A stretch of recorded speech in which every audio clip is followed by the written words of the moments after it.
I won't say too much, but I did just want to explain, why we wanted to hold this webinar today. And it was about this time last year, I think, that our members first started telling us that the cost of living was becoming a major problem in their communities. And actually, we did a survey on it, and most expected an increase in people using libraries to keep warm. And as is so often the case, you could see that libraries were sort of recognising a social problem on the horizon before many other people and organisations did. And of course, over the summer, when energy and food prices soared, the cost of living became a major national issue and a big news story.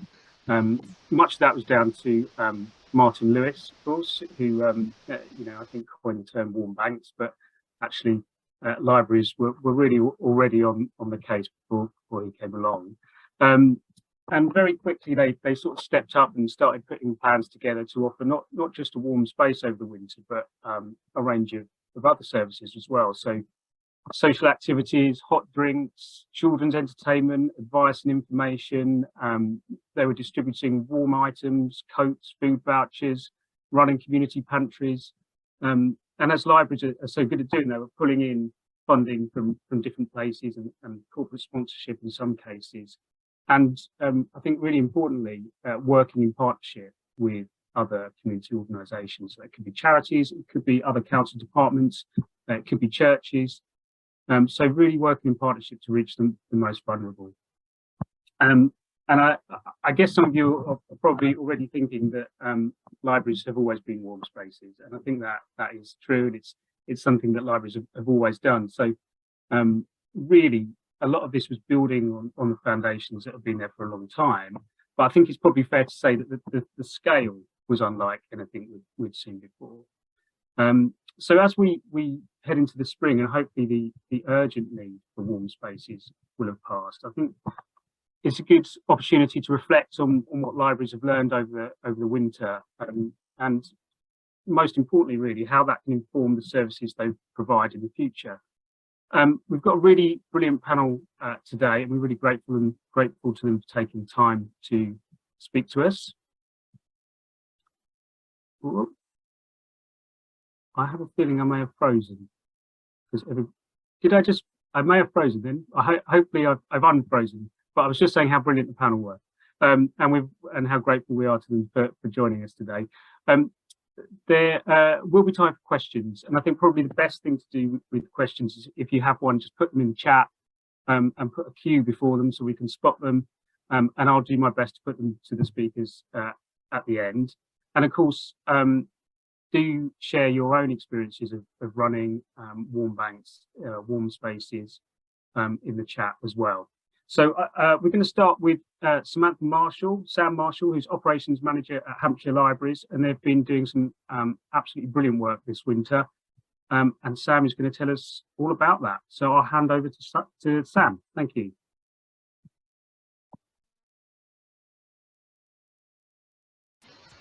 Thank you. Hopefully, can you see that now, James?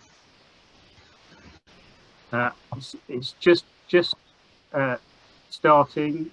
It looks positive. Can't see it quite yet. There we go.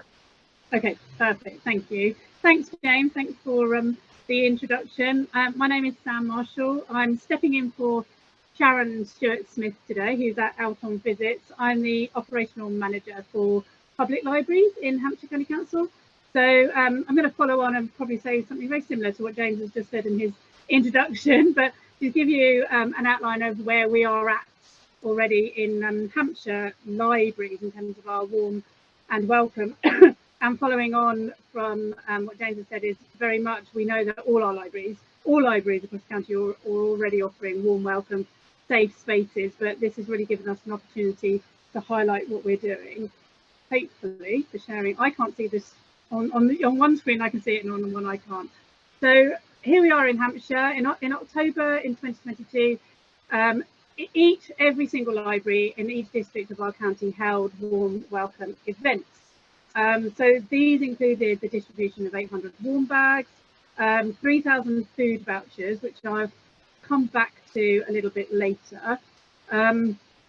because we really would be keen to learn about other people's experiences with the food voucher distribution, as well as the experience that we had. We had period poverty stations, coat exchanges. You can see a photo of lovely Jordan there with our coats, and really, you know, campaign was about supporting those who were most in need. We used a lot of our social media, worked with other organisations, so local organisations. It enabled us to build a lot of local partnerships through our Warm Welcome campaign. Certainly working with people on the ground, such as our local churches, our community centres as well, to coordinate our activities so that we weren't clashing in terms of our offer. But also respecting that this is still a business as usual. We're always offering a warm and safe welcome to our customers. So our social media, I'm just going to share with you a couple of pages of examples of how we promoted and shared what we're doing. So one of the things is, you'll see my background. We love a background in Hampshire County Council. These have come in really, really handy. So quite often we'll sit at a lot of meetings, and certainly with senior management meetings, who will quite often at the end of meetings just ask us about our background in terms of what's going on, what's that all about. So that's been really useful. And in the world of us having lots of team meetings, it's been really handy to have a background that really promotes and advertises what we're doing. We have posters and adverts you'll see on here. We were using this to remember to upsell our other activities that we were also doing. We also put together a number of advocacy packs that we share with our key partners that demonstrate what our offer is within the Warm and Welcome campaign. So you'll see on here, this is our team's background that's behind me today. We had A4, A2 and A1 posters, so outside our own libraries, but also in our partners' venues as well, and obviously use of Facebook, so just some examples there. So in terms of engagement, we wanted to look at what difference this was making. Were we engaging with people that really needed it as well? So I've got some facts and figures here. We know now, and this is data that came yesterday, that currently we're sitting at about 67% of footfall from pre-pandemic levels. But ultimately, we think that this piece of work has resulted in an increased engagement with those who need it most. So, for example, we know that 337 products were accessed through the period poverty. We had over 600, nearly 700 people attending our chat about sessions that are continuing throughout the year. Our chat about sessions are in partnership with public health, the public health campaign. Some of these are brand new sessions that we've set up, and others are sessions where people were already gathering in our library. So we just rebranded them to be chat about, and we provide at lots of these now. We provide free refreshments as well. Hailing Island Library had a very specific campaign where they were giving out baby packs as part of this as well. So we had the warm bags. We already have the food banks there, but they did a specific campaign where they gave out baby packs in much the same way as the warm bags were giving out. We had funding from the Holiday Activity and Food Fund, and we supported over 200 children and families with that. Work with citizens advice is something that's really increased through this work as well. So you can see nearly 400 people signposted to citizen advice. And you can see just some data I've added at the bottom there about our physical book issues, ebooks, and all book issues, you know, as a percentage of pre-pandemic levels. So a little bit, our community pantries and fridges. So in 2022, we built 4 community pantries and fridges in 4 of our libraries across the county, and we're about to have another 4 in the New Forest. I've put some data on here which is quite interesting.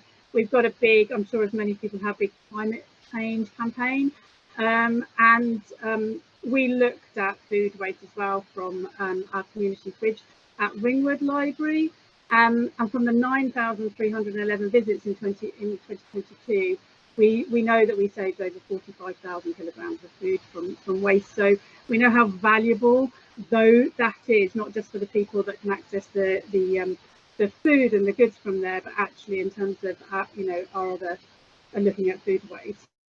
So as I said, we're developing 4 more in the New Forest.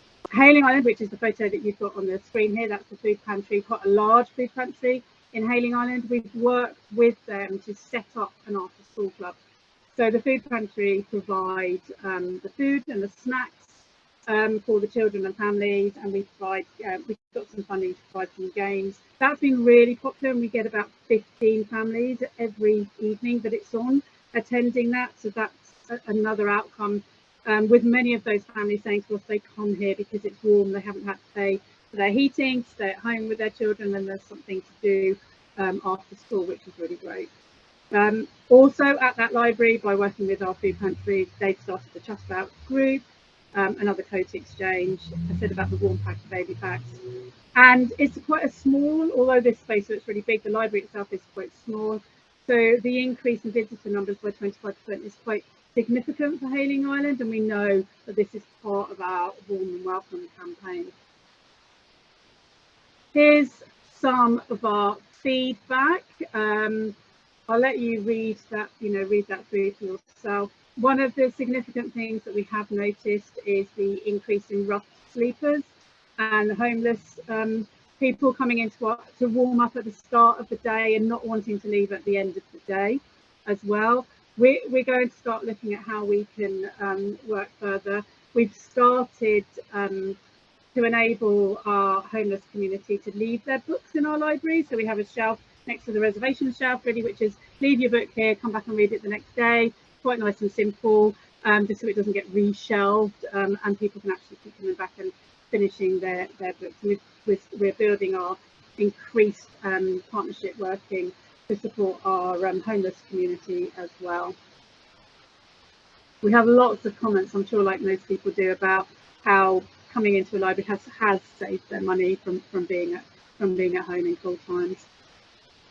We've also noticed an increase in our customers using our computers for longer periods of time. Our computer usage was going down, and now it has been going back up again in the cold weather. So that's just been something of interest. And you can see here as well, 37% increase in attendance at Knit and Natter, and a lot of our elderly customers have come in to who didn't know we had Knit and Natter and those other kind of Chat About groups, and have joined in. So it's been really good for enabling people to stay longer in our libraries.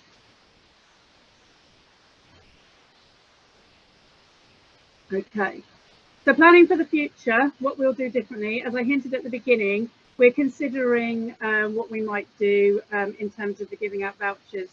We gave out, as you saw, a lot of vouchers, but we're not convinced that that this worked as well as it could have done. In some branches, when we had our sessions, our campaign to give out branches, we had queues coming out of the door, but quite often those queues of people came through, picked up their voucher and went back out again and didn't participate in any of our library activities. So the upselling for us wasn't as good as we wanted it to be. And we need to look at what's the legacy for this with us, and we probably need to do something different next time. And we'd be really pleased to hear about if anybody's had a bit of a better, that's gone well for them. We will continue with our Chat About groups. They're not going to stop, so they will continue going forward. We're just about to apply for some more household support fund work, looking at how we can support with uni school readiness, working with our homeless, as I've mentioned, our sanctuary seekers, increasing our period and hygiene poverty campaign, and we're going to continue to obviously keep carrying on with our Warm and Welcome. Ultimately, what this has done for us is we've been able to participate in a number of corporate campaigns. We are on the map for a lot of our senior officers now as part of this campaign, so it's been really valuable for us politically as well as a service. So this is something we absolutely want to keep branding, for our libraries across Hampshire County Council. And I think that's it. Thank you very much. That was brilliant. Thank you very much, Sam. Got a couple of questions coming in, but I think if we save them to the end, maybe you can have a think about them. You can Okay. see them in the chat anyway. So I'll now hand over to David Barkley, who is the manager of the Warm Welcome campaign, of which Libraries Connected is a member.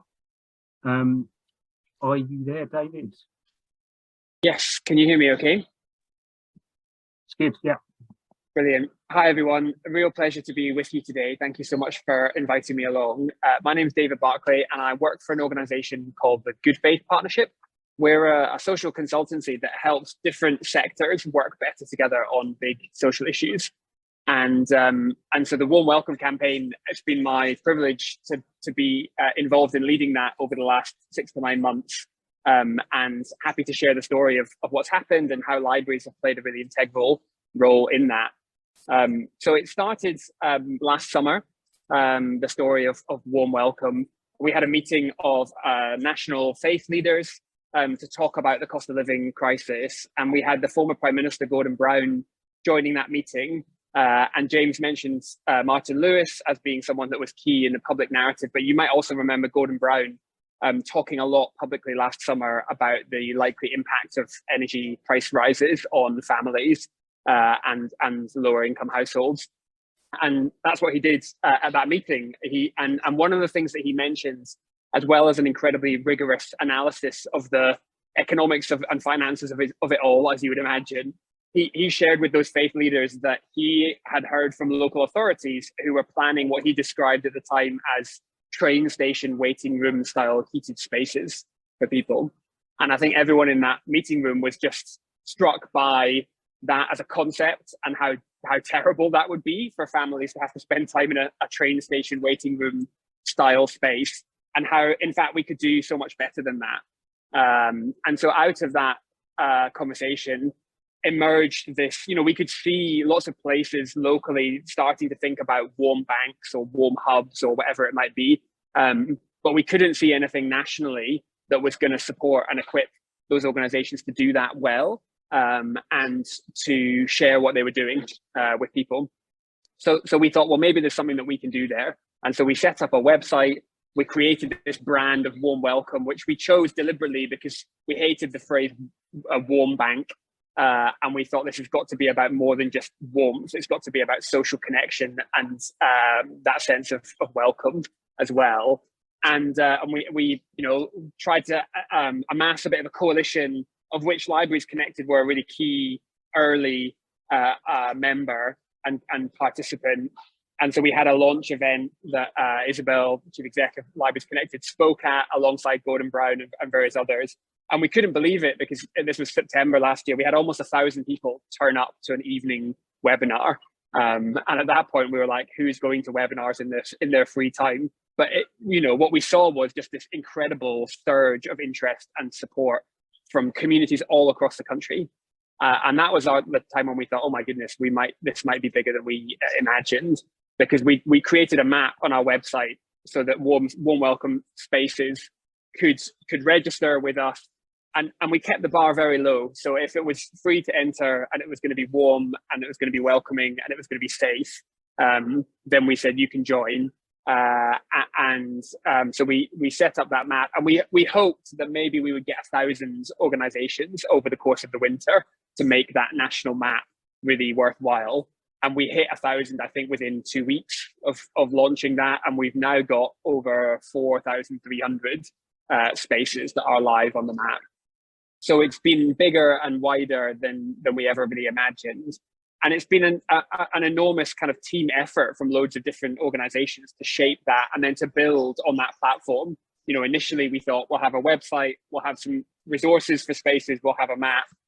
And now we've ended up saying, what can we add on to that? So we've done a series of webinars run by different partner organizations, looking at all the different kind of topics that you might imagine: mental health, trauma awareness, working with kids and families, a whole range of different things. We started fundraising because we knew that local spaces, needed resource. We surveyed our network quite early on in the winter and found that the average fundraising target for local spaces was going to be about £2,000. And so we thought, that's interesting because that's quite an achievable target. And so what we did was we fundraised centrally to give out £1,000 micro grants with minimal bureaucracy and paperwork. And we targeted those at the areas of highest deprivation. And so we created a kind of a ranking of all of our registered spaces. And then we proactively went out to organizations and said, would you like £1,000 to run your warm space? What was interesting was actually, you'd expect us to have got a pretty high response rate to that kind of an email, right? Would you like £1,000 to do what you're already doing? But actually, we've only got something like 60 to 70% of organizations that we contacted have come back to us and said, yes, we would like that. And we've ended up being able to support. And that, again, I think just shows the extent to which local groups on the front line of this crisis are either so absorbed with just doing the stuff that they just don't have the time to lift their heads and connect, or they're so struggling for resource themselves that they can't deal, they don't have the capacity to engage with that. And so that has been quite an interesting finding for us. I think so. We've been fundraising. We've raised about £300,000 in that way to give out to local spaces. We also wanted to try and find a way to connect warm spaces with volunteers. That was the other big need that we identified from local spaces. And we've been working with people like Rotary and the Royal Voluntary Service and others to try and do that. And we've done little bits and pieces. What we wanted to do was to create the functionality on our website, warmwelcome.uk, so that we could create a version of our map that volunteers could then go on and look for volunteering opportunities in their local neighborhoods.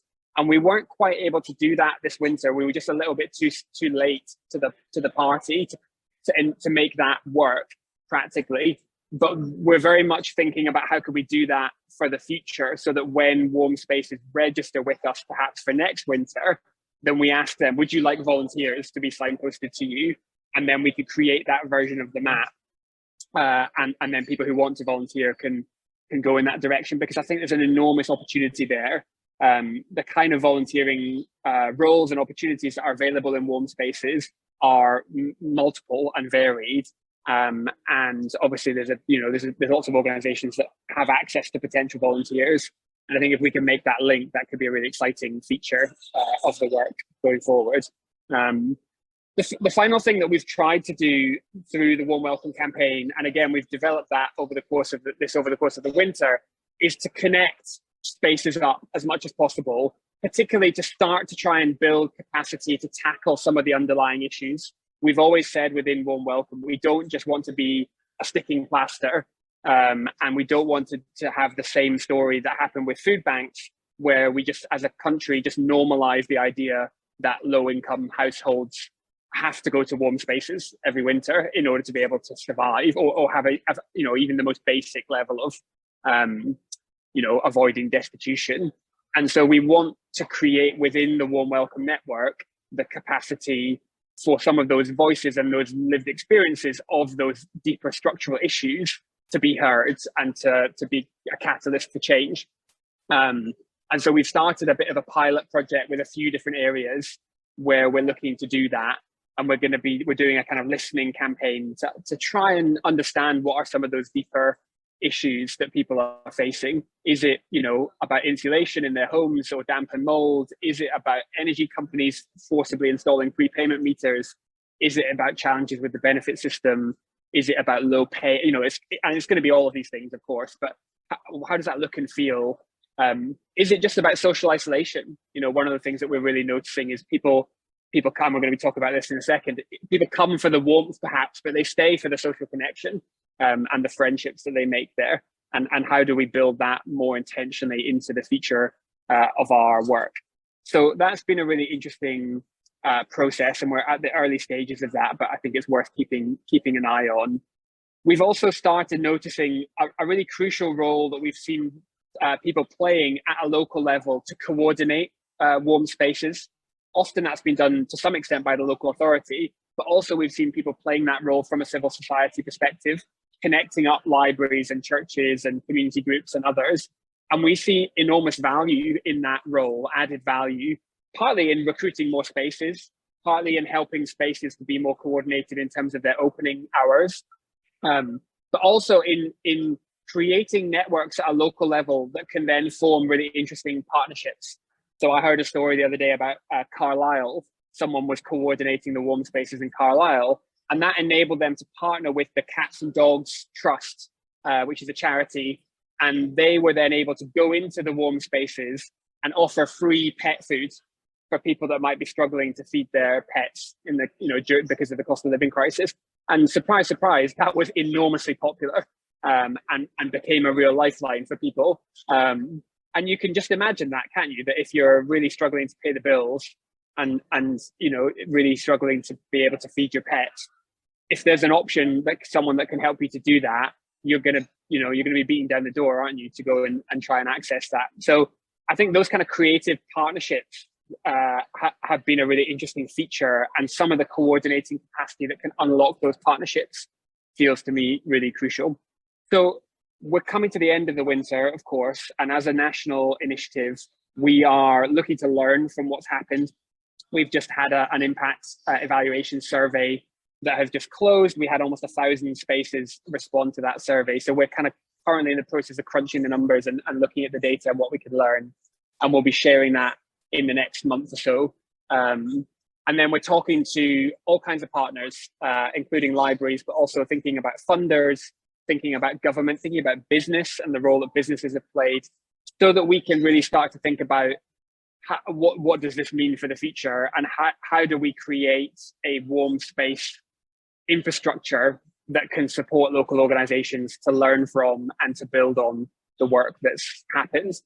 Personally, my dream is that warm spaces do become a part of the landscape of the UK, but that over time we see them less and less as a kind of economic necessity and more as just a social part of the social fabric of this country, that actually it becomes part of our DNA, that we connect into local organizations more, particularly during the winter months, perhaps when it's cold and dark and expensive to heat our own homes, and that we resource organizations like libraries, like churches, like community groups to do that work and to do it together. So that's us. Brilliant, thank you, David. And I should say that Isabel always said that the warm welcome steering group was always our favourite meeting of the week, because everyone was so enthusiastic and had such a sort of positive can-do attitude. I think we got a taste of that. So I'm going to hand over now to Rav Verdi, who is head of tackling loneliness at DCMS, and Rav is going to talk about how warm spaces and libraries have informed thinking around loneliness, and specifically the Know Your Neighbourhood Fund. So Rav, are you ready to go?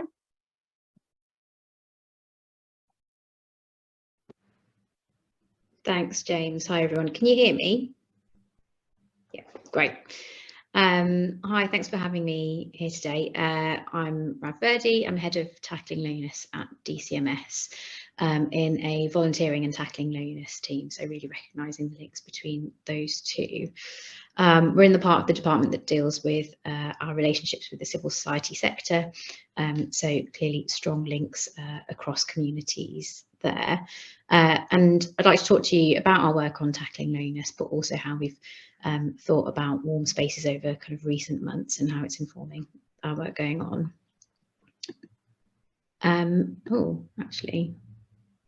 Presenting would be good. There we go. So back in 2018, we published the world's first tackling loneliness strategy. This followed the Joe Cox Commission's recommendation that this should be a priority for government to look at. So we're the first government to publish a strategy and have a minister for loneliness, so really shining a light on this as a key issue for us to look at.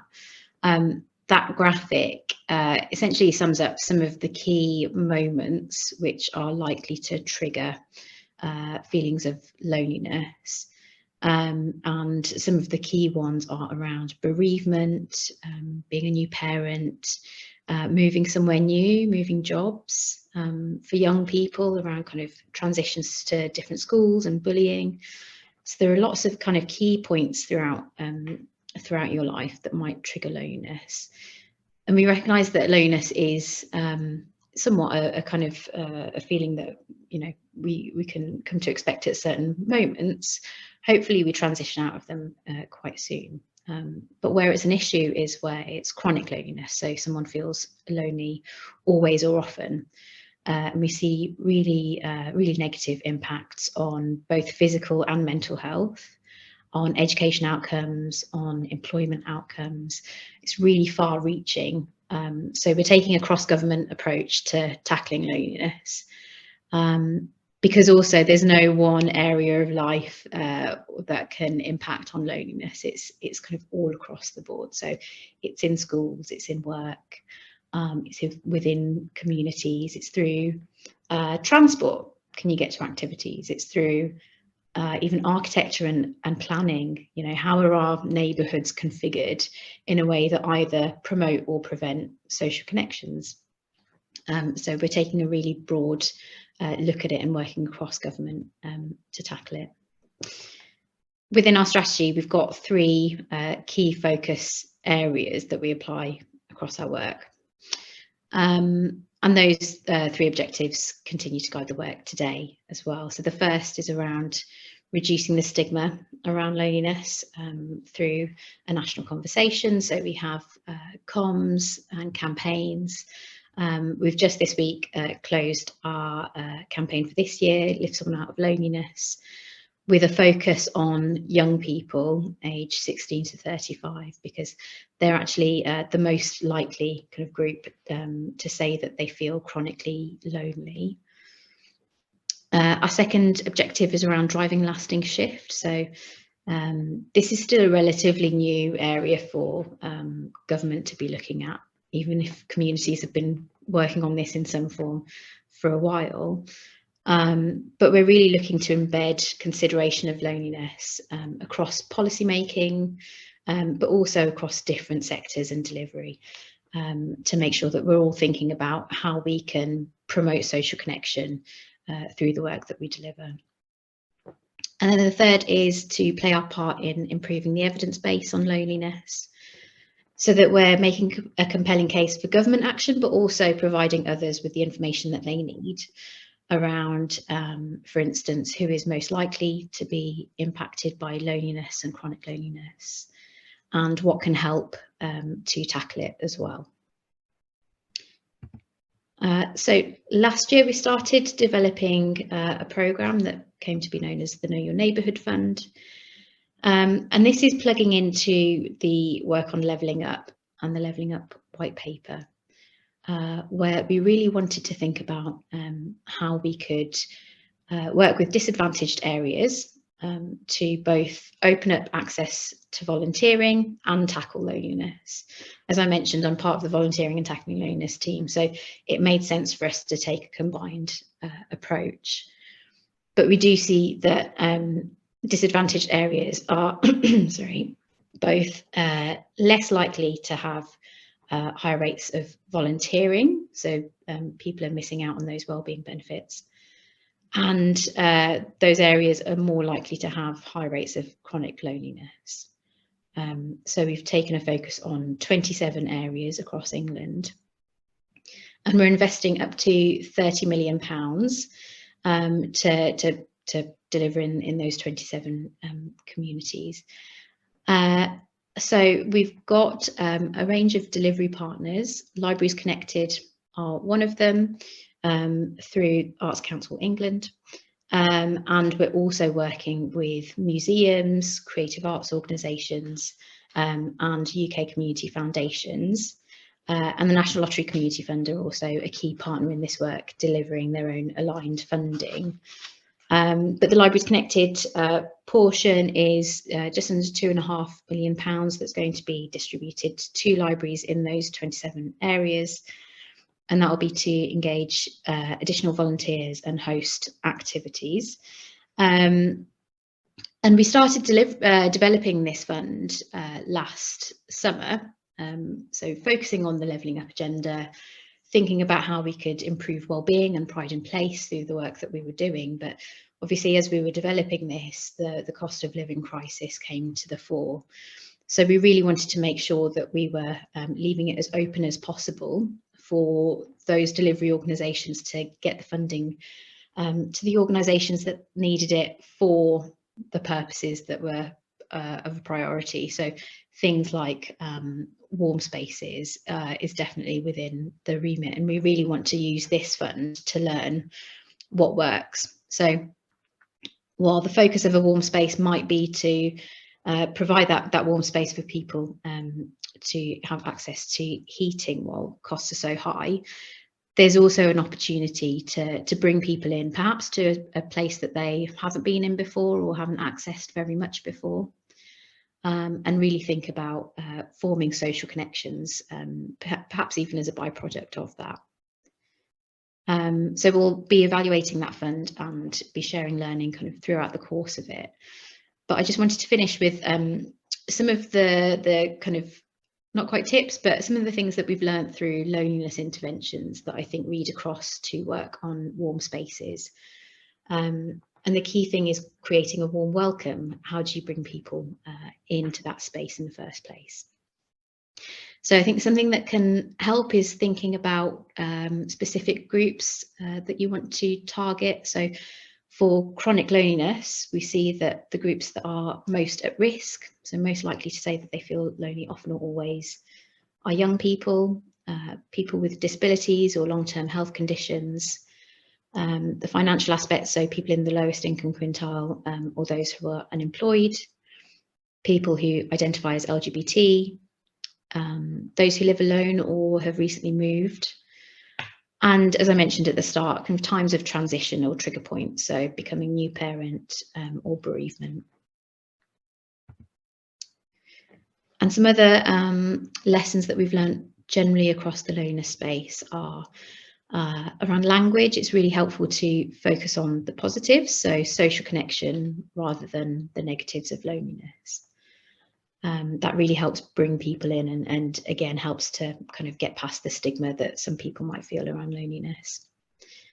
On activities, so again, libraries provide so many of these already, but we do see that group activities focused on a particular group or demographic or around a shared interest are particularly helpful at helping people form bonds and more effective than a just kind of general activity or time. And it's already been mentioned, but volunteers. So volunteers obviously helping to deliver the activity itself, but also can be really helpful at bringing people into the space almost over that threshold in the first place. So whether it's through buddying or befriending, often that kind of first step of going into a new place with strangers on your own, that can be intimidating. So where can volunteers help? Also structure. From our research last year on the links between loneliness and mental health conditions, structure came through as a really important factor of regular hours, including for volunteers themselves. Having regular volunteering hours that they can rely on really helps people derive the best value from this. On transport, so the wider infrastructure around the activity. Can people get there? Particularly people with mobility issues, how are they going to get there? Are there potential links that could be made with community transport schemes to bring people to the library? And then other routes in, links with social prescribing. Do local link workers know about what's happening in the library? And are they able to direct people towards what's happening so that they can access the support that they need? So that's a quick kind of potted summary of what we're doing. You can find out more on gov.uk. We have a page for the work that we do, including all of the research that we've published. And we also fund a Tackling Loneliness Hub run by the Campaign to End Loneliness.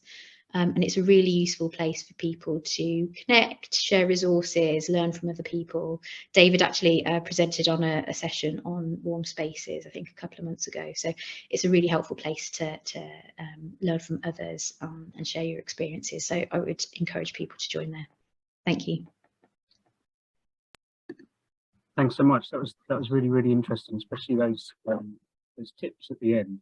So useful. So we've got time for some discussion now. So please do put your questions in the chat. There's a couple here for Sam, if that's okay. We can just ask you. So a couple of questions specifically about collecting data and whether you, you know, how you went about that. Was it a formal survey, et cetera, et cetera? Yeah, so in terms of, I saw that the first question was about specific quantitative data to demonstrate people were staying longer. So I guess the straightforward answer to that is no, we didn't collect that aside from footfall data that I shared in the slideshow. What we did collect is staff feedback about actually it's noticeably busier in libraries. So generally speaking, over a lunchtime, some libraries would be saying we're not normally that busy. Over the lunchtime, people would come in over the morning and then disappear. But actually, lunchtime started to get busier, and they noticed people staying longer over that period of time. So certain customers were also noticed. So we got that kind of more generic soft feedback from that. We did collect quantitative data when we were doing our warm welcome event. So when we were giving out the vouchers, for example, we knew how many vouchers we were giving out, and we also collected comments from customers when they were given to us at those events. So we've got some of our customer comments came from those. Others have come from people that have joined new groups. For example, lots of comments about people saying, I just didn't know that this was available in the library. I've come because of that, or I came to collect a voucher and now I'm coming to Knit and Natter, or I'm bringing my child to story time because I just didn't know that was available. So we've got those kind of ad hoc comments. In regards to a staff survey, we are building that at the moment, so it's going to be connected to our chat about group. So we don't have it yet, but we're building a staff survey. We're also building some customer surveys and some ways to enable our customers to give feedback. So we're looking at enabling QR codes, for example, so that people can give the feedback through that. So we don't have that yet, but that is something that we're currently building, so we can collect more of that. Brilliant, thank you. And just because the topic of volunteers has come up a fair bit, did you use volunteers to deliver your warm and welcome activities? So we do have a lot of volunteers that have who have offered to, certainly for our chat about groups. We have a lot of our kind of existing and even some new volunteers have come in and said, actually, I'd be really pleased to sit and hang about and see if anybody wants to come and come and have a chat. So that has been really popular. Yeah. And our warm welcome events. Sorry, James. Our warm welcome events were done in partnership with lots of local partners as well. As well. So so that's been really helpful. Yeah, sorry. No, that's great. I'll put the next questions from Julia to David, I think.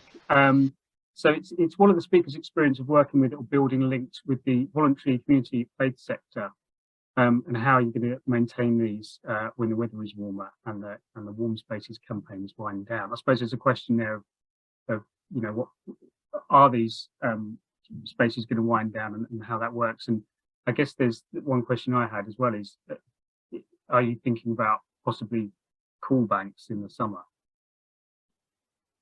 Yeah, thanks for that. Great question from Julia. One of the things that we were quite pleasantly surprised, is that people, when we set up the map on our website, warmwelcome.uk, we thought that would be used by people looking for a warm space that they could go to as a guest, as it were. And it has been, but we've also discovered it's been used quite a lot by warm welcome spaces to connect with other warm welcome spaces in the area. And so I would really suggest, if you haven't done that yet, go on warmwelcome.uk, have a look in your patch as to who else is registered. Your local authority might also have a map that you might want to consult potentially. And now is a really good time, if you haven't got in touch with those organizations, to do that and to ask them what they're thinking about in terms of their warm welcome space. Because we know that a number of them are looking to carry on. I think some libraries, as we've heard, have really, in a sense, been revitalized by this kind of activity. And that's true of other sectors as well. You know, I know of lots of churches, for example, that now have more people coming to their regular warm welcome activity than coming to their Sunday services. And that's a, you know, that's a nice problem for them to have, as it were. And they're saying to us, why would we stop doing that even when the winter comes to an end? So there are lots that are carrying on, but some of them aren't carrying on. They are going to wind down, or they're going to become less frequent.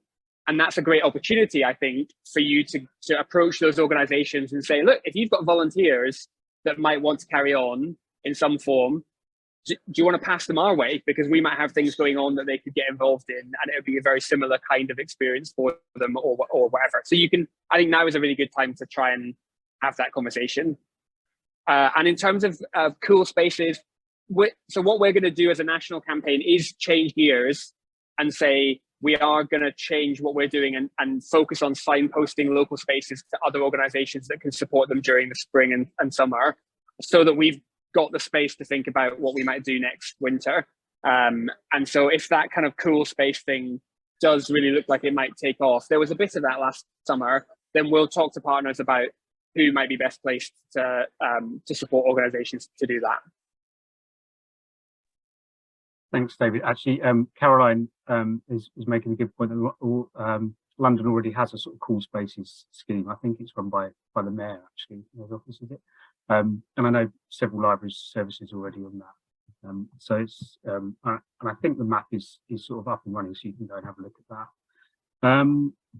Okay, I was just going to ask Rav, actually, because there's a comment here, or a question from, let's just find out who it's from Laura, which is a really interesting one about, it's sort of a comms question really, is whether warm welcome is actually, you know, is that really working as a term, and do people know what it means, and is it maybe sort of putting them off a bit? And I wondered if you'd had any anything in your research you've done so far that would give us some insight into that. Yeah, so I don't think we've had anything specifically on the kind of warm welcome badging, but it is something that we see broadly across the loner space. So as I mentioned, having a specific focus for an activity is often the thing that pulls people in. So tied to the point of focus on the positives rather than the negatives. I don't think warm welcome in itself is a negative banner at all, but perhaps it's either putting people off, or maybe it's quite general.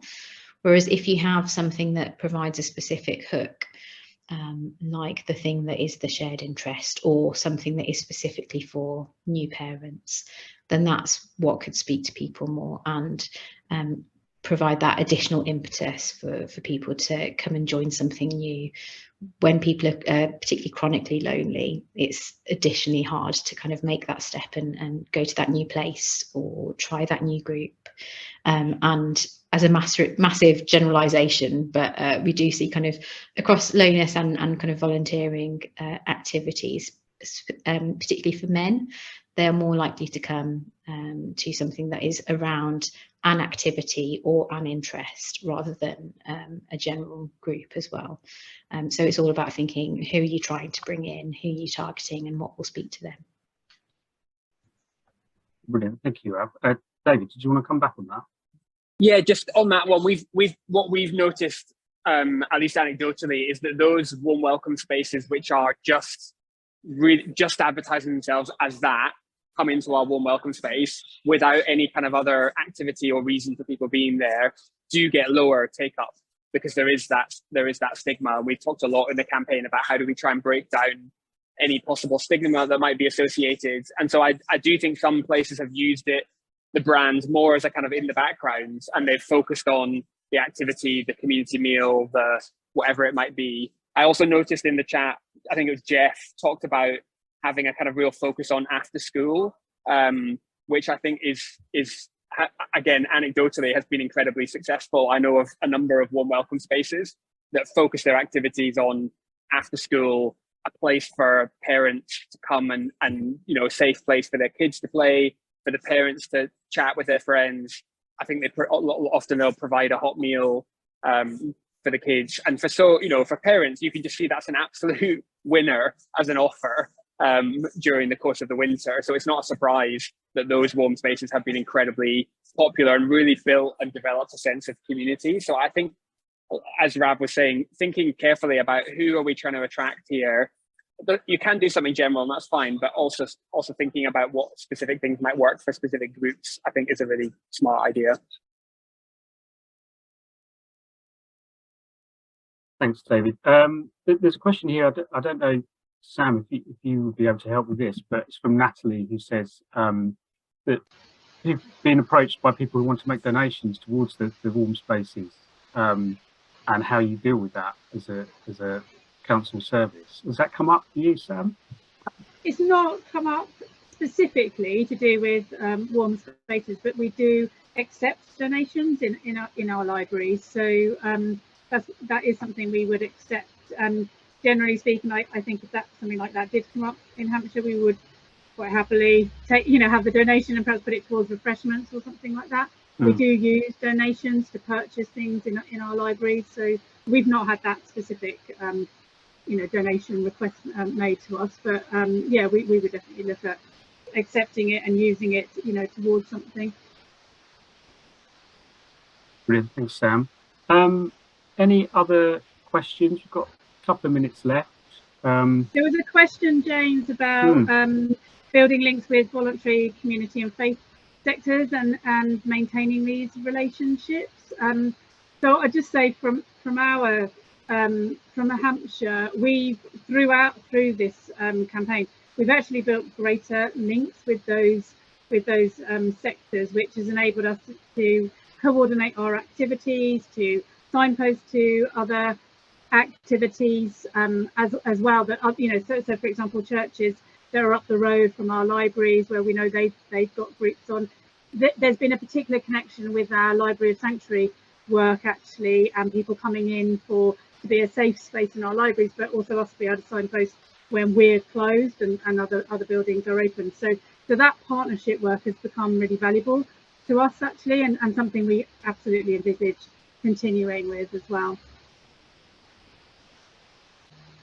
Brilliant, thanks, Hannah. I'll put that link to the Libraries of Sanctuary in the chat as well. So I think there's just one final thing. If there aren't any more questions, I guess I was going to ask. Well, I'll put this one to David actually, which is there anything that really surprised you about the kind of people that were using these warm welcome spaces and the activities that they've provided? We've heard from Rav about how loneliness can affect all sorts of different people. I just wondered if there were any surprises over the last few months for you. Yeah, I think we've definitely noticed people using warm spaces who aren't your kind of usual suspects when it comes to accessing support. So again, I'm thinking of a story that someone told me of an older gentleman who came into a church-run warm welcome space, and he'd been happily living on his state pension for a number of years. But the cost of living crisis and his fuel bills, and it all just got to the point where he just couldn't make ends meet financially, and he had no idea where to turn to get support, and he was a bit embarrassed about the whole thing because he considered himself to be not the kind of person that needed help. And I just think that's been quite interesting, that there's a section of the population that really, and Citizens Advice Bureau data backs this up, that large numbers of people that they've seen for debt advice and things like that, they've never seen before. And so I think that is really telling about the nature of the kind of crisis that we continue to be in. I guess is inspiration for us to keep our minds open as to who might be coming through the door, but also to really think creatively, as I think so many libraries have done, about blurring the distinction between who's coming as someone who needs help and who's coming as a volunteer or part of the providing a context that can help people.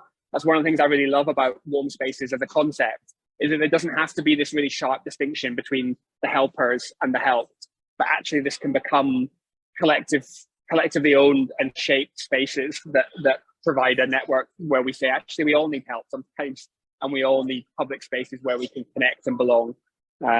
So I think that's